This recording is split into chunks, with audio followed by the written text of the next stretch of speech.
Hi everyone, welcome to Pawpaw's Workshop. You know, trying to keep the shop organized is something that's just a never-ending battle. And one of the things that I'm faced with all the time is just not having enough wall space. So today I'm taking a look at where my saw blades are being stored, and I'm going to change that and see if I can't make a better storage area for the saw blades and free up some space for some other things. So let's get started.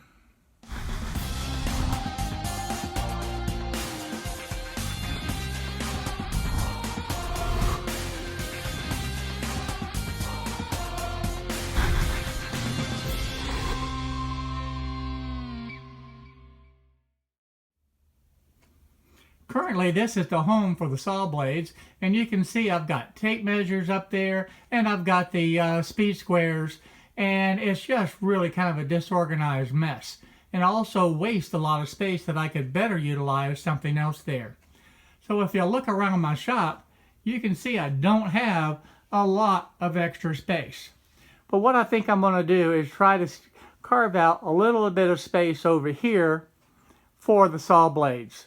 To make the saw blade holder, I went out to the scrap bin again, and I was hoping to find a couple of 2x4s. I'm out of 2x4s, but I did have scrap cut off from a long time old project, and I had a piece of 2x6.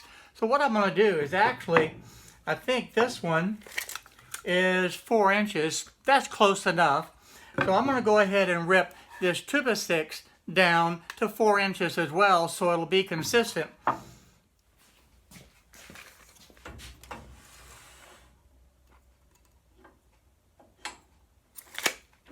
Go.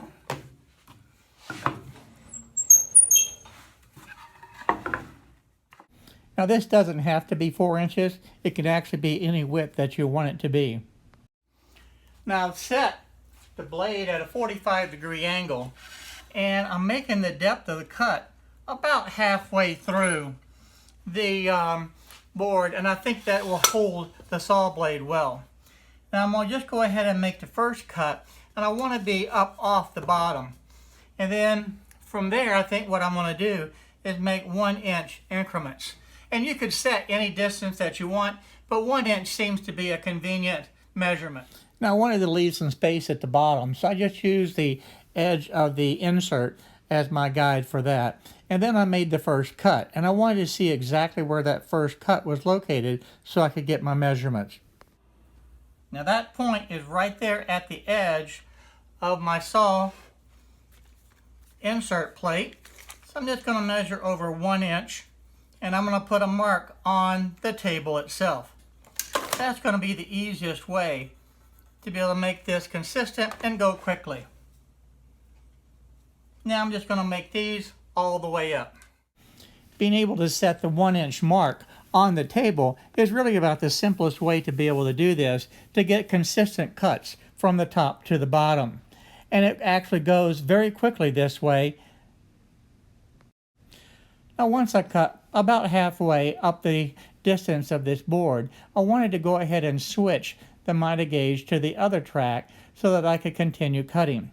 And it's important to note too that the mark that I have on the table still stays the same, and I can continue cutting all the way to the end. Now once I had finished cutting this first board, I went ahead and grabbed the second one and did the exact same process using the same measurements as I did for the first one. Now the next thing that I want to do is actually rip these in half to give a left and a right. And we know they're 4 inches. Now I moved the fence down to about 1 7/8, and that's just under the halfway mark. Now I'm going to go ahead and rip this first piece, and then I'm going to take the second one and run it through again, and that way they'll be sized exactly the same. Again, being 100% dead center was not the important thing. I just wanted to be able to make sure that the two pieces of wood was exactly the same width.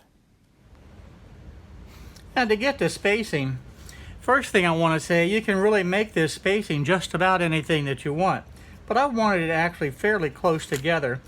So I went ahead and set the blade in here and that looks like about 4 5/8. So that's what I'm going to set up. 4 5/8 of an inch. I'm going to center that on the space on the wall. Now I went ahead and marked my lines on here for a reference so I know exactly where these go. I also want to be able to put it at the bottom of this cabinet. So I'm going to mark a level line right there.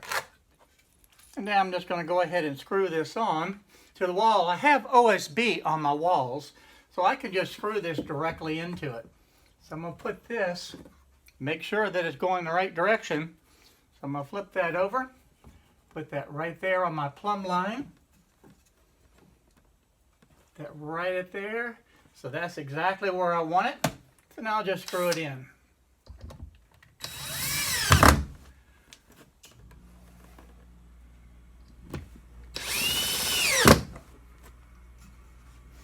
And I also have a plumb line on the other side, so I know exactly where this piece needs to go.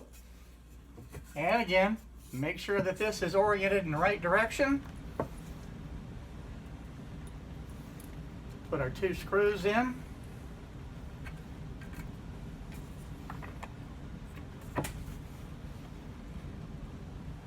And there we go.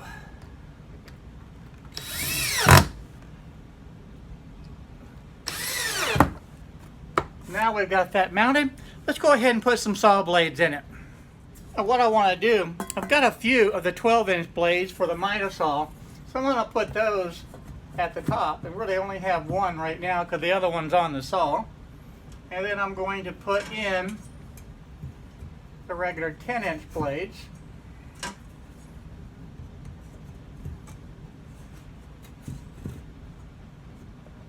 I like that, that works good.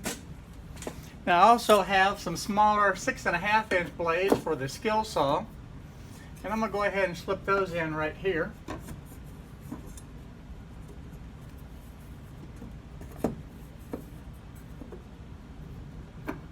I like that a lot. That utilizes a space that was before useless, wasn't used at all. So I like this. And I have room for a lot other blades I'm going to go ahead and put in. Now I went ahead and mounted the other wood on the other side of the cabinet for the dado blades, and that's going to work out real well in that spot. This is a great space-saving project, and it utilized space that was otherwise wasted. And I also have my table saw insert and the tools mounted there at the same location. Hi everyone, thank you for watching my video today. If you like the video, please go ahead and hit the subscribe button down below and the little bell next to it so you'll be notified on the different videos that I upload. Also check out the videos over here to be able to stay up to date on the happenings in my shop. So again, thank you for watching my videos.